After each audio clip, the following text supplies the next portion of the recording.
Hi friends, welcome back to ARJ vlogs. ఈరోజు నేనంటే మా పెళ్ళైన కొత్తలో మాకు జరిగిన జోక్ నేను ఒకటి చెప్తానండి.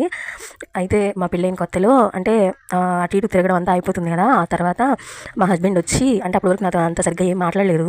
ఆ తర్వాత ఇంక నేను కాపురానికి వచ్చానమాట. అప్పుడు మా హస్బెండ్ వచ్చి ఏ నీకు మాంసాహారం కావాలా శాకాహారం కావాలా, నీకు ఏదంటే ఇష్టం అసలు అని అంటే నేనన్నా హారం హారం అంటున్నాడు ఏంది అని చెప్పి నేనన్నాను నాకు ముత్యాల హారం, రత్నాల హారం, వజ్రాల హారం అంటే ఇష్టం అని చెప్తే అదేంటోనండి మా ఆయన అంతే చూసుకుంటా ఇంక వెళ్ళిపోయాడు.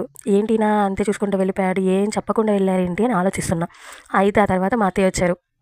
అమ్మ వాడిని నేను అడిగినాడో తెలుసా అంటే తెలియదు అత్తమ్మ అంటే ఇంకా ఆవిడ చెప్పింది వాడికి నాన్ వెజ్ ఇష్టమా లేకపోతే వెజ్ ఇష్టమా అని అడిగాడమ్మా, మరి నువ్వేం చెప్పకుండా ఇలా చెప్పావేంటి అంటే అవునా అత్తమ్మ ఆయన అంత తెలుగులో అడిగితే నాకు అర్థం కాలేదు, నాకు ఆ వర్డ్స్ నేను ఇప్పుడు వినలేదు అత్తమ్మ అంటే ఇంకా మా అత్తయ్య నవ్వుకుంటూ ఇంకా నాకు ఈ వంట నేర్పించింది అనమాట. బెండకాయ ఫ్రై నేను చేస్తాను, ఒకసారి చూడు, టేస్ట్ చూడు బాగుంటుంది అని చెప్పింది ఫ్రెండ్స్. ఇంకా అప్పటి నుంచి నేను ఈ బెండకాయ కూర ట్రై చేస్తూనే ఉన్నాను. చక్కగా బెండకాయని ఫస్ట్ కోసేసి ఆరిపెట్టేసి తాలింపు వేసేసి పచ్చిమిరకాయలు ఉల్లిపాయలు వేసి వేగిన తర్వాత ఈ బెండకాయలు ఆరిపోయినవి ఉంటాయి కదా అవి తీసుకొచ్చి ఆ ఫ్రైలో వేసేయాలి. ఫ్రైలో వేసిన తర్వాత అప్పుడు అవి బాగా వేగిన తర్వాత ఉప్పు కారం పసుపు వేయాలి.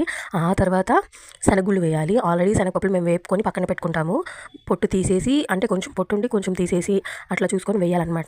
ఈ బెండకాయలు కోసి ఆరబెట్టడం ఎందుకంటే నేను చెప్పింది ఆ బెండకాయలు